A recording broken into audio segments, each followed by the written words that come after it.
ನಮಸ್ಕಾರ. ದೊಡ್ಡಬಳ್ಳಾಪುರ ಸಿಂಗಂ ಇನ್ನು ನೆನಪು ಮಾತ್ರ. 2 ಮುದ್ದು ಮಕ್ಕಳನ್ನ ಹೆಂಡತಿ ಮಡಿಲಿಗೆ ಹಾಕಿ ಹೋದ ಜಗದೀಶ್. ಇನ್ಸ್ಪೆಕ್ಟರ್ ಜಗದೀಶ್ ಕುಟುಂಬಸ್ಥರ ಜೊತೆ ಸುವರ್ಣ ನ್ಯೂಸ್.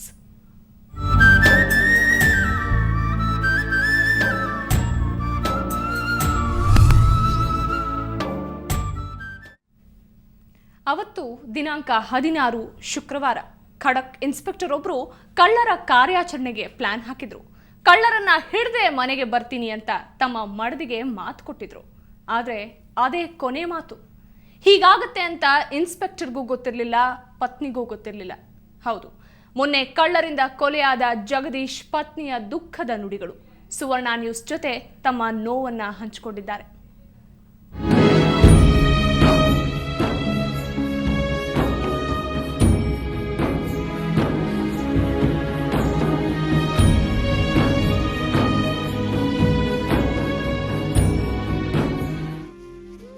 ದೊಡ್ಡಬಳ್ಳಾಪುರದ ಸಿಂಗಂ ಅಂತಾನೆ ಖ್ಯಾತಿಯಾಗಿದ್ದ ಜಗದೀಶ್ ಬೈಕ್ ಕಳ್ಳರನ್ನ ಹಿಡಿಲಿಕ್ಕೆ ಹೋದಾಗ ಒಂದು ಅವರಿಂದನೇ ಹತರಾಗಿರುವಂಥದ್ದು. ನಿಜಕ್ಕೂ ಕರ್ನಾಟಕ ಪೊಲೀಸ್ ಇಲಾಖೆಯಲ್ಲಿ ಒಬ್ಬ ದಕ್ಷ ಅಧಿಕಾರಿಯನ್ನ ಕಳ್ಕೊಂಡು ಇಡೀ ರಾಜ್ಯದ ಪೊಲೀಸ್ ಇಲಾಖೆ ಬಡವಾಗಿದೆ ಅಂತ ಹೇಳ್ಬೋದು. ನಿಜಕ್ಕೂ ಅದು ಒಂದ್ ಕಡೆ ಆದ್ರೆ ಮತ್ತೊಂದ್ ಕಡೆ ಕುಟುಂಬಕ್ಕೆ ಆಧಾರವಾಗಿದ್ದಂತಹ ಏಕೈಕ ವ್ಯಕ್ತಿಯನ್ನ ಕಳ್ಕೊಂಡಂತಹ ಕುಟುಂಬ ಏನಿದೆ ನಿಜಕ್ಕೂ ಈಗ ಕಣ್ಣೀರಲ್ಲಿ ಕೈ ತೊಳಿತಾ ಇರುವಂತದ್ದು. ನಾವೀಗ ಜಗದೀಶ್ ಅವರ ಮನೆ ಏನು ಮಾಗಡಿ ತಾಲೂಕಿನ ಮಲ್ಲಾಪುರದಲ್ಲಿದ್ದೀವಿ. ಈಗ ನಾವು ನೋಡ್ಬೋದು, ಇನ್ನು ದೃಶ್ಯಾವಳಿಯಲ್ಲಿ ಕಾಣ್ತೀವಿ ಅವರ ಪತ್ನಿ ರಮ್ಯಾ ಅವರು, ಮತ್ತೆ 2ನೇ ಮಗು, ತಂದೆ ಮತ್ತೆ ಮಗಳ ಮಗು. ಈ 2 ಮಕ್ಕಳು ಏನು ಕಾಣ್ತಿದೆ, ಇಬ್ಬರು ಮಕ್ಕಳನ್ನ ಜಗದೀಶ್ ಅವರಿಗೆ 2 ಮಕ್ಕಳಿದ್ದು. ಆ ಮಕ್ಕಳ ಪರಿಸ್ಥಿತಿ ನಿಜಕ್ಕೂ ಅಂದ್ರೆ ಇಷ್ಟೊಂದು ಘೋರ ದುರಂತ ಆದ್ರೂ ಕೂಡ ಆ ಏನೂ ತಿಳಿಯದ ಮಕ್ಕಳು ಆಟ ಆಡ್ತಾ ಇರುವಂತದ್ದು. ನಿಜಕ್ಕೂ ಅವ್ರನ್ನ ನೋಡಿದ್ರೆ ಎಂತವರ ಕರುಳು ಕೂಡ ಕಿಚ್ಚು ಬರ್ತಾ ಇರುವಂತದ್ದು. ಇನ್ನು ಅವರ ಪತ್ನಿ ಇದ್ದಾರೆ, ಅವ್ರನ್ನ ಕಳೆದ 3 ದಿನಗಳನ್ನ ನೋಡಿದ್ರೆ ಅವರ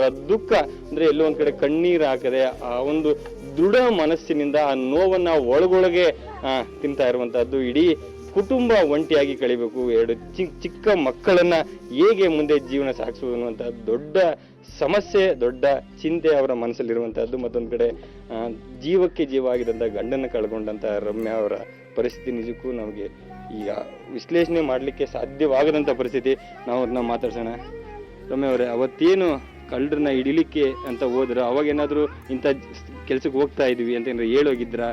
ಅವಾಗ ಹೆಂಗ್ ಗೊತ್ತಾಯ್ತು ನಿಮ್ಗೆ ಇದೆಲ್ಲ? ಹೇಳಿದ್ರು ಹೋಗ್ತೀವಿ ಅಂತ ಹೇಳಿದ್ರು. ಎಷ್ಟೊತ್ತಿಗೆ ಬರ್ತೀರಾ ಅಂತ ಹೇಳಿದ್ದಕ್ಕೆ ಸಿಕ್ಕಿದ್ರೆ ಬೇಗ ಬಂದ್ಬಿಡ್ತೀನಿ, ಇಲ್ಲ ಅಂದರೆ ನಾಳೆ ನೈಟ್ ಆಲ್ಟಿರ್ತೀನಿ, ಇಲ್ಲಾಂದರೆ ಬೆಳಗ್ಗೆನೆ ಬಂದ್ಬಿಡ್ತೀನಿ, ಇರಲ್ಲ ಅಂತ ಹೇಳಿದರು.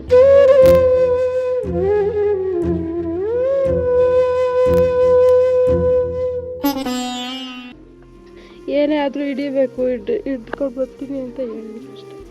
ಕಳೆದ 5 ವರ್ಷ ಅವ್ರ ಜೊತೆ ಸಂಸಾರ ಮಾಡಿದಿರಿ. 5 ವರ್ಷದಿಂದನೂ ಸಾಕಷ್ಟು ಹೆಸರು ಮಾಡಿದ್ದಾರೆ. ಇಂತಹ ಸಾಕಷ್ಟು ಆಪರೇಷನ್ಗಳನ್ನ ಮಾಡಿ ಸಾಕಷ್ಟು ಜನ ಕಳ್ಳರನ್ನ ಹಿಡಿದಿದ್ದಾರೆ. ಆ ಸಂದರ್ಭದಲ್ಲಿ ಅವರು ಎಷ್ಟೊತ್ತಿ ಮನೆಗೆ ಬರ್ತಾ ಇದ್ರು, ಹೋಗ್ತಾ ಇದ್ರು, ಮತ್ತೆ ನಿಮ್ಮ ಜೊತಿನ ಅಂದ್ರೆ ಎಷ್ಟು ಟೈಮ್ ಒಂದು ಮನೆ ಕಳೀತಾ ಇದ್ರು, ಮನೇಲಿ ಯಾವ ರೀತಿ ಇರ್ತಾ ಇದ್ರು? ಆಫೀಸ್ ಅವರ್ಸ್ ಬಿಟ್ರೆ ಉಳಿದಿದ್ದ ಟೈಮ್ ಎಲ್ಲ ನನ್ನ ಜೊತೆ ಮಕ್ಕಳ ಜೊತೆನೇ ಕಳೀತಾ ಇದ್ರು. ಎಲ್ಲೂ ಟೈಮ್ ವೇಸ್ಟ್ ಮಾಡ್ತಾರಿಲ್ಲ. ಡ್ಯೂಟಿ ಬಿಟ್ಟರೆ ಡೈರೆಕ್ಟ್ ಮನೆಗೆ ಬಂದ್ಬಿಡ್ತಾ ಇದ್ರು. ಜಾಸ್ತಿ ಮಕ್ಕಳ ಜೊತೆನೇ ಕಾಲ ಕಳೀತಾ ಇದ್ರು ಅವರು.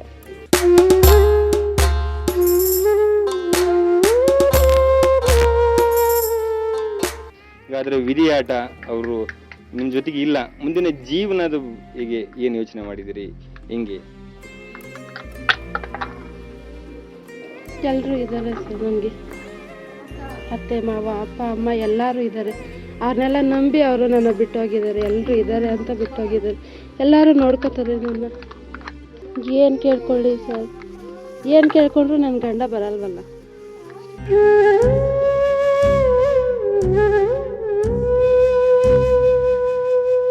ಆ ಇಡೀ ಕುಟುಂಬ ಏನಿದೆ, ಅವರ ಮಕ್ಕಳಾಗಿರ್ಬೋದು, ತಂದೆ ತಾಯಿ, ಹೆಂಡತಿ, ಮತ್ತೆ ಅವರ ಸಂಬಂಧಿಕರ ಎಲ್ಲರ ಕಣ್ಣಲ್ಲೂ ನೀರು ನೀರು ನೀರು. ಕಳೆದ 3 ದಿನಗಳಿಂದ ಜಗದೀಶ್ ಅಗಲಿಕೆ ಇಡೀ ಕುಟುಂಬಕ್ಕೆ ಸಾಕಷ್ಟು ನೋವನ್ನ ತಿಂದಿದೆ.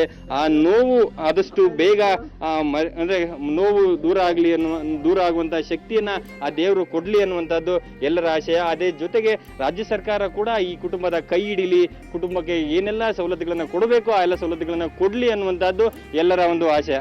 ಕ್ಯಾಮರಾಮನ್ ವಸಂತ್ ಜೊತೆ ರಮೇಶ್, ಸುವರ್ಣ ನ್ಯೂಸ್, ಮಾಗಡಿ.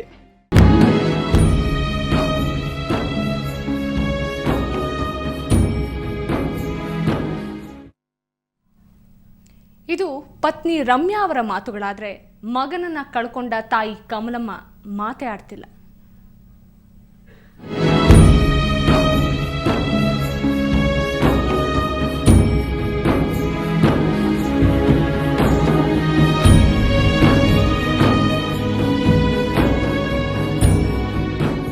ಆ ಇಡೀ ಕುಟುಂಬದಲ್ಲಿ ಎತ್ತ ತಾಯಿ ಎತ್ತ ಕರುಳು ಕಳೆದ 3 ದಿನಗಳಿಂದ ತನ್ನ ಮಗನ ಅಗಲಿಕೆಯಿಂದ ಕಣ್ಣೀರೇ ಬತ್ತಿ ಹೋದಂತೆ ಭಾಸವಾಗ್ತಾ ಇದೆ. ಆ ತಾಯಿಯನ್ನ ಮಾತಾಡ್ಸೋಣ. ಇನ್ನ ಅಂದ್ರೆ ಇಡೀ ಜೀವನಕ್ಕೆ ಆಶಾ ಕಿರಣ ಆಗಿದ್ದ ಮಗನ್ನೇ ಕಳ್ಕೊಂಡಿದೆ. ನನ್ನ ಮಗನನ್ನು ಉಸಿರಾಗಿದ್ದ. ನಾನು ಇಂಥ ಮಗನ ಪಡೆದ್ರೆ ನಾನು ಎಂತ ಪುಣ್ಯವಂತೆ ಅಪ್ಪ. ನನ್ನ ಪುಣ್ಯವಂತೆ. ನನ್ನ ಬೆಳಲಿಗೆ ಹೋಗ್ಬಿಟ್ಟೆ ನನ್ನ ಮಗ. ನನ್ನ ಕಂದಮ್ಮಗಳು, ನನ್ನ ಕರುಳಿನ ಕುಡಿಗಳು, ನನ್ನ ಕಂದಮ್ಮನ ಅನಾಥರ ಆಗ್ಬಿಟ್ರಪ್ಪ. ಇವತ್ತು ಅನಾಥರಾಗಾರೆ ಅವ್ರಿಗೆ ಏನ್ ಸಹಾಯ ಮಾಡ್ತಾರೆ? ಅವ್ರಿಗೆ ಕರುಣೆ ಬರಬೇಕಪ್ಪ. ನಮ್ಗೇನು ಕೇಳೋ ಶಕ್ತಿ ಇಲ್ಲಪ್ಪ, ಏನು ಹೇಳೋ ಶಕ್ತಿ ನಮ್ಗಿಲ್ಲಪ್ಪ. ನಾನಂತ ಮಗನ ಕಳ್ಕೊಂಡ್ಬಿಟ್ಟಿದ್ದೀನಪ್ಪ. ನನ್ನ ಹೆಮ್ಮೆ ಪುತ್ರ ಕಣಪ್ಪ. ನನ್ನ ದೇಶಕ್ಕಾಗಿ ಹೋಗ್ಬಿಟ್ಟ ಕಣಪ್ಪ. ದೇಶಕ್ಕಾಗಿ ಪ್ರಾಣ ಮಾಡ್ಬಿಟ್ಟ ನನ್ನ ಮಗ. ಒಂದು ಮಾತಾಡ್ಲಿಲ್ಲ ನಮ್ಮ ಜೊತೆ. ಅವ್ರ ಮಗ ಡ್ಯೂಟಿಂತ ನನ್ನ ಮಗ ಅಷ್ಟು ಮಾಡ್ಲಪ್ಪ. ಏನ್ ಬಂತಪ್ಪ? ಬರಲಿಲ್ಲಪ್ಪ. ಒಳ್ಳೆಯ ಮಗ ಕಣಪ್ಪ. ನಾ ಶ್ರೀರಾಮಗಿಂತ ಒಂದು ಕೈ ಮೇಲೆ ಕಣಪ್ಪ ನನ್ನ ಮಗ. ನಮ್ಮ ತಂದೆ ತಾಯಿ ನಮ್ಮ ಮಕ್ಕಳು ಯಾರು ತಂದೆ ತಾಯಿ ಮಕ್ಕಳು ಮೀರ್ತಿಲ್ಲ. ನಮ್ಮಂತ ಮಕ್ಕಳು ಪುಡ್ದವ್ರು ನಾಳೆ ಪುಣ್ಯವಂತಾರಪ್ಪ. ನನ್ನ ನಗಲ್ಸಿಬಿಟ್ಟ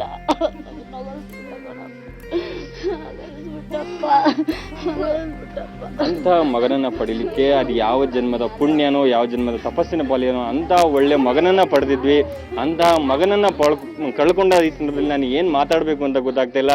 ಅವನ ಆತ್ಮಕ್ಕೆ ಶಾಂತಿ ಸಿಗ್ಲಿ, ಜೊತೆಗೆ ಅಂತ ಮಗನನ್ನ ಬೇರೆ ಯಾವ ತಂದೆ ತಾಯಿಗಳು ಪಡಿಲಿಕ್ಕೆ ಸಾಧ್ಯ ಇಲ್ಲ. ಅಂತ ಮಗನನ್ನ ಕಳ್ಕೊಂಡು ದುಃಖದಲ್ಲಿದ್ದೀವಿ ಅನ್ನುವಂಥ ಒಂದು ನೋವನ್ನ ತಾಯಿ ಕಮಲಮ್ಮ ಮಾಡ್ತಾ ಇರುವಂಥದ್ದು. ಇನ್ನು ಆ ಇಡೀ ಕುಟುಂಬ ಏನಿದೆ, ಅವರ ಮಕ್ಕಳಾಗಿರ್ಬೋದು, ತಂದೆ ತಾಯಿ, ಹೆಂಡತಿ ಮತ್ತೆ ಅವರ ಸಂಬಂಧಿಕರ ಎಲ್ಲರ ಕಣ್ಣಲ್ಲೂ ನೀರು ನೀರು ನೀರು. ಕಳೆದ 3 ದಿನಗಳಿಂದ ಜಗದೀಶ್ ಅಗಲಿಕೆ ಇಡೀ ಕುಟುಂಬಕ್ಕೆ ಸಾಕಷ್ಟು ನೋವನ್ನ ತಿಂದಿದೆ.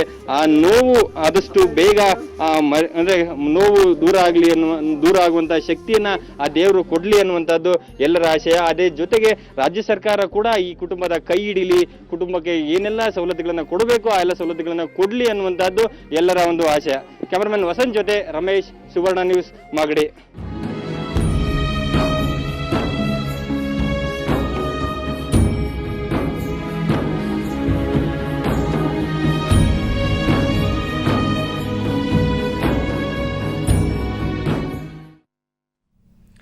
ಇನ್ನು ಜಗದೀಶ್ ತಂದೆ ನಿವೃತ್ತ ASI ಶ್ರೀನಿವಾಸಯ್ಯ ಮಗನ ಬಲಿದಾನದ ನೆನಪಲ್ಲಿ ಸರ್ಕಾರ ಪ್ರಶಸ್ತಿ ಸ್ಥಾಪಿಸಬೇಕು ಅಂತ ಆಗ್ರಹಿಸಿದ್ದಾರೆ.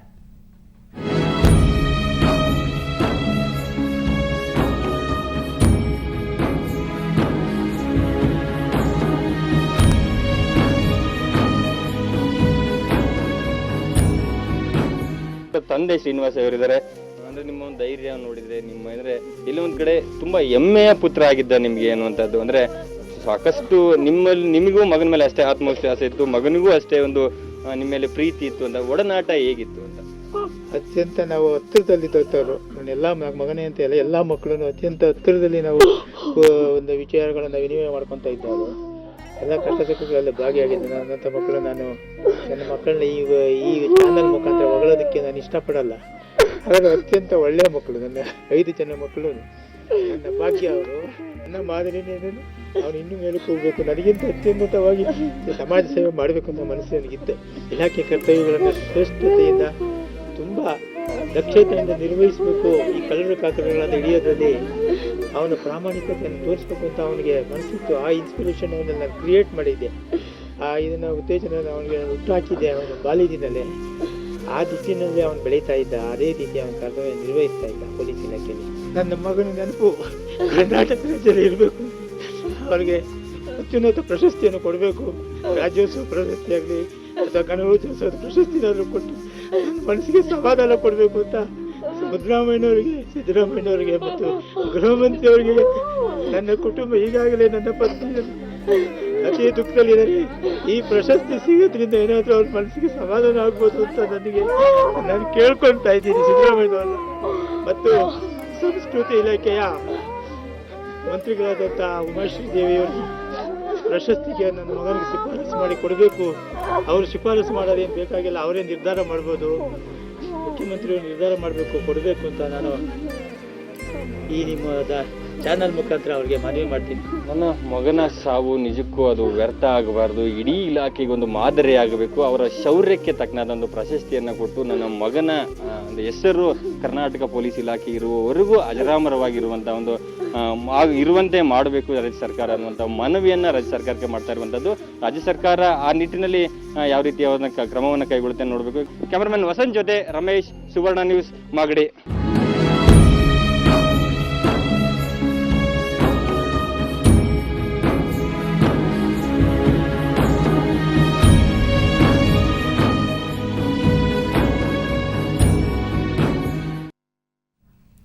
ದುಃಖತಪ್ತ ಈ ಕುಟುಂಬದ ನೆರವಿಗೆ ಸರ್ಕಾರ ಆದಷ್ಟು ಬೇಗ ಧಾವಿಸಿದ್ರೆ ಮಾತ್ರ ಜಗದೀಶ್ ಅವರ ಆತ್ಮಕ್ಕೆ ಶಾಂತಿ. ಇದು ಈಗಿನ ವಿಶೇಷ. ನೇರ, ದಿಟ್ಟ, ನಿರಂತರ ಸುದ್ದಿಗಾಗಿ ನೋಡ್ತಾ ಇರಿ ಸುವರ್ಣ ನ್ಯೂಸ್.